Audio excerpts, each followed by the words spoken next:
Hello, friends. So, Ashita, Ambika, and today we have a new guest with us, Antriksh. Welcome each of you to our third episode of Experiences and Insights by Ambika and Ashita. Hi friends, I am Antriksh. Hello Ashita. Hi Ambika. Hi, Thank you for inviting me to the you're show. most welcome. So, let me begin this episode with quickly introducing Antriksh. He is a alternative healing therapist. He practices treatments like Marma Chikitsa, which is an ancient Ayurvedic treatment, Ayurvedic acupuncture, auriculotherapy, color therapy, just to list a few of them. He also teaches Ayurvedic acupressure. So once again, welcome Antriksh. And without much ado, I would like to get into our episode. This is the third episode that we are airing today. And as we all know that we are all gearing up, getting ready to come outdoors. And in the last episode, we spoke about children going to school and probably slowly people starting to attend their offices usually. And what but could be the best possible topic that we could take today rather than of the immune system. So I thought today we must discuss about the immune system, which are the soldiers or the frontline warriors inside our body. Absolutely. And as much as I figure out, Ashita, immune system is directly connected to the way we think, the psychology of a person. Isn't that so? Oh, yes, that's for sure. So I would like to understand a little bit about this because I would like Antariksh to cover the physical aspect of immune system, but I would like to begin with you because, as most of us know, everything begins from our thoughts. Yes, that's absolutely right, Ambika, that everything begins from our thought. And as we say, mind and body that works parallelly. They work parallelly. And जब हम बात करते हैं इस situation में people are so anxious, they are so worried, they are depressed, they are going through a lot of emotions. So what happens when these emotions and these thoughts start coming in, our body starts responding to it accordingly. And Hmm. especially there is a change. Say for example, when you are anxious, when you are fearful of something, your body gets into the mode of fight or flight. Hmm. And you were in, either you are going to face that situation or you are going to run away with that. And if you are in that fearful situation, physically all the blood flow that is going from the heart to the other parts of the body, to the peripherals, that stop flowing and it all accumulates towards our brain. And when it accumulates towards our brain, our other body part becomes numb. तो हमें जो ये anxiety में feel होता है कि हमारे हाथ पैर सुन्न हो गए हैं, या we are feeling a little weakness और गिडीनेस, जो फील हो रहा है, जो चक्कर आना फील हो रहा है, that is all because that our blood pressure और the blood flow that goes towards the brain, and our focus, our concentration is lost. Hmm. हम उस सिचुएशन में सोच नहीं पाते कि आगे अब करना क्या है. We get so lost into that. So now that you have given a quick and a simple way to understand why we feel like that, is there a tip that you can give people as to how can they bring down that racing thoughts that they have? Maybe immediately what they can do is deep breathing, which Mm-hmm. will help them. Mm-hmm. And immediately the person who is feeling must be, made to sit at one place comfortably, have some water, Mm. and bring back yourself to that, you know, uh, to the present moment. Try to bring through breathing. एक Right, बार आंख बंद करके बैठो, okay, relax, fine. This has happened, but then what can I do at this moment? वो right. present moment में लाना and to focus back on our breathing is very important to bring back that normal flow of blood, Okay. to calm down All ourselves. right. And how do the thoughts directly impact immune system? So, see, when we are thinking, our brain is involved in that, right? And there is a lot of pressure or a lot of stress on the brain to work upon. And so that whole energy is diverted toward that. The energy which is required for food digestion, the energy which is required for calm and relaxed sleep is totally diverted towards these things because your brain is thinking. It is doing some sort of exercise. ठीक है ना? तो हमारा brain भी थक रहा है, सोच रहा है, it is getting tired of thinking again and again all those negative thoughts. और वो सारी energy उसी तरफ draw हो रही है rather than doing other things, as I mentioned, digestion and sleep and everything Correct. else. Correct. So that means when these things are happening, हमारा digestion, हमारा metabolism, the intake of nutrition, everything is like stopped. Everything goes for a toss when you are, in a vicious cycle of this negative thoughts. Right. So that is one of the main reasons why people normally don't feel hungry when they're tensed. Yes. Okay.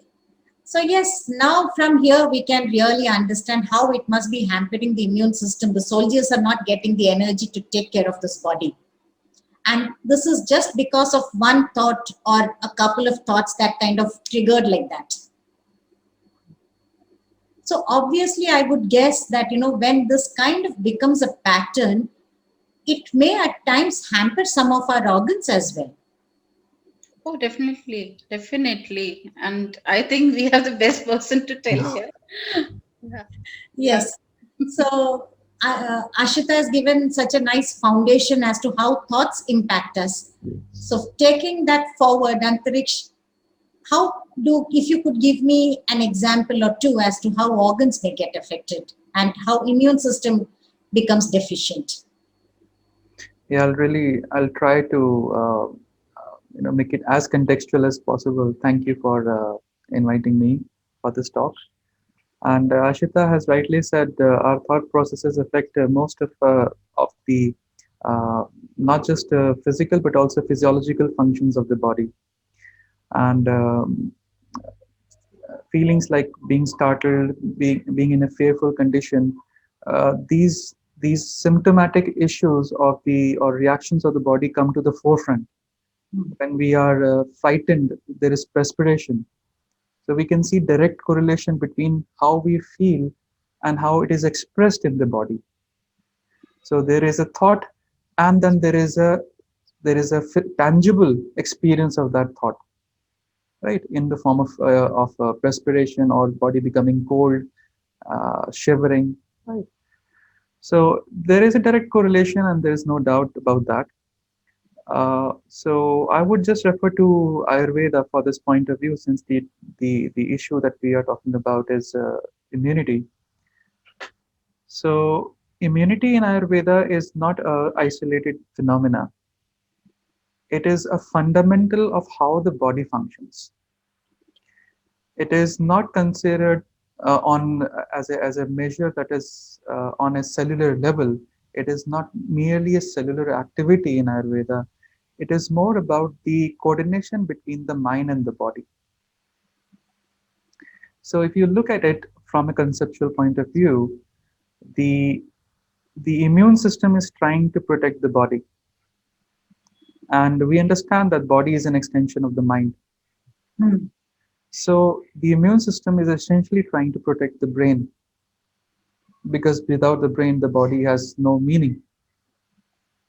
So in conditions like, since you are a psychologist and so is Ashita, so when people are in a state of depression, they essentially have all the wrong thoughts for themselves.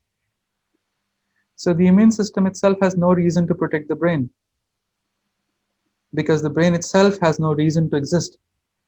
All the thoughts are going against it.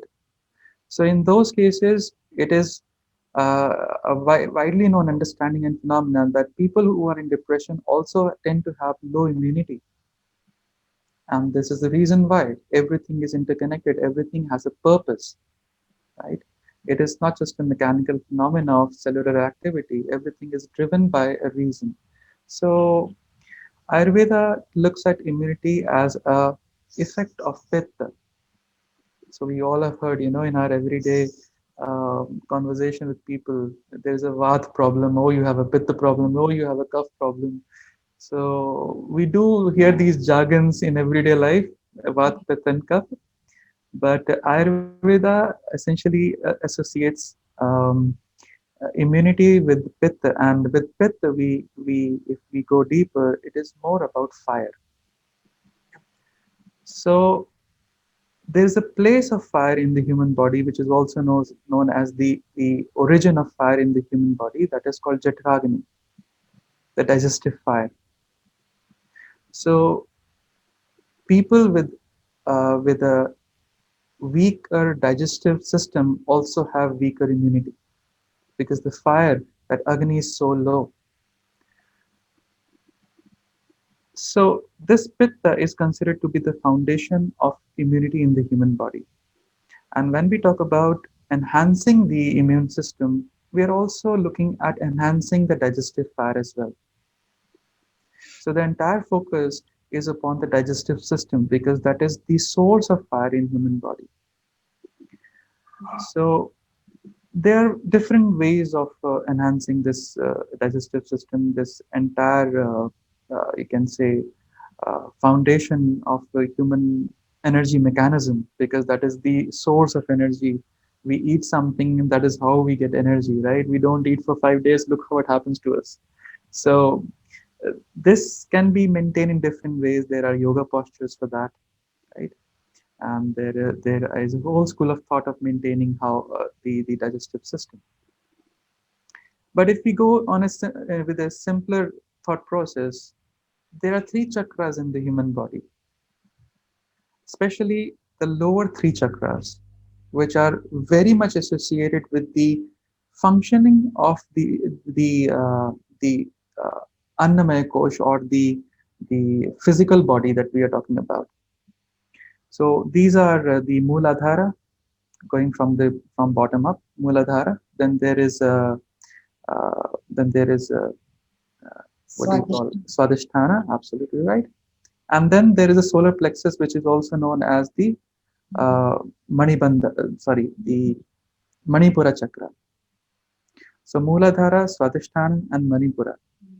These set the foundation of how you feel in the body. That means the foundation of the physical body is set by these three. Any chakra after that is more inclined towards the spiritual aspects, the energy aspects of the body. Right? So So the if we function, work on these three Antriksh, these three chakras, you say that we'll at least we kind to work upon our immunity in a better way if we work on these three yes, points. absolutely.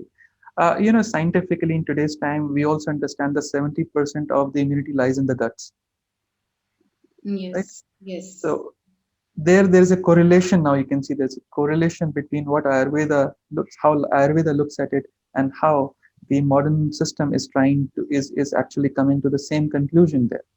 absolutely. Because immunity is not located in one place; it is distributed throughout the body. You have different lymphatic channels which are part of the same immune system.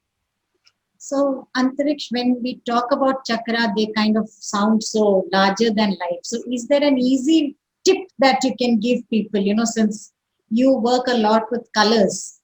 Is there an Yes. easy tip that you can give all the audience, including me, as to how I can boost my immune system, which is needed not just now, forever? Yes. Yes.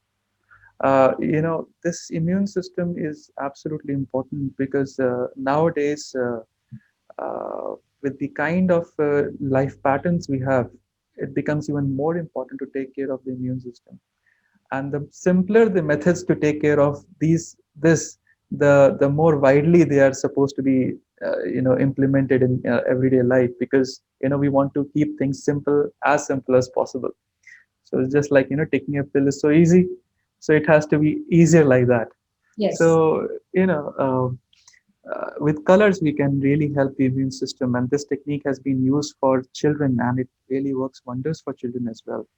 Because you know, giving medicine to children for immunity itself can interfere with lots of aspects in their life, and immunity has to be developed from within.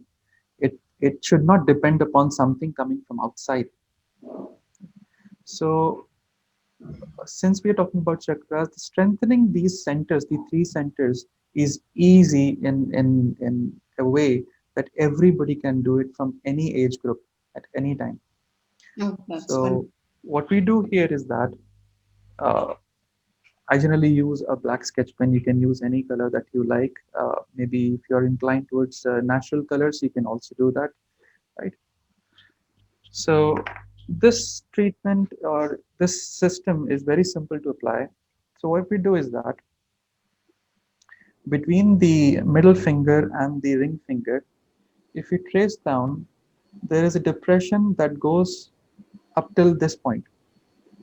If you press and trace this point, this entire region, there is a depression because these are the metatarsal bones, metacarpal bones, and these metacarpals, you will feel that they are going here and this one is going here, but in between them, there is a depression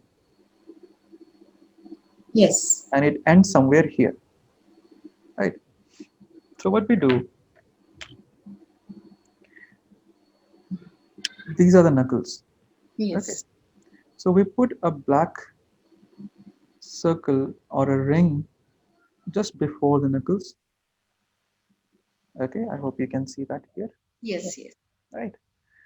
And one just after the knuckles. This is within the same depression. Okay. And where one is where the depression ends. All right. So we'll see that they are all in same line, just like our three chakras, right? And this helps in strengthening these basic three chakras, the foundation of our health. You know, until unless we are not physically stable, there is no question of spiritual stability.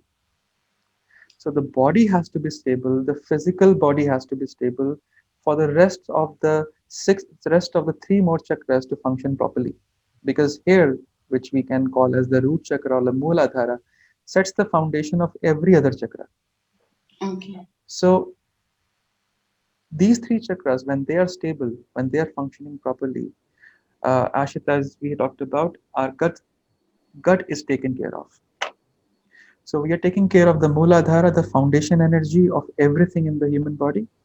We're taking care of the Swadhisthana, the one that is responsible for the entire energy in the lower part of the body, and the large intestine, the small intestine, right?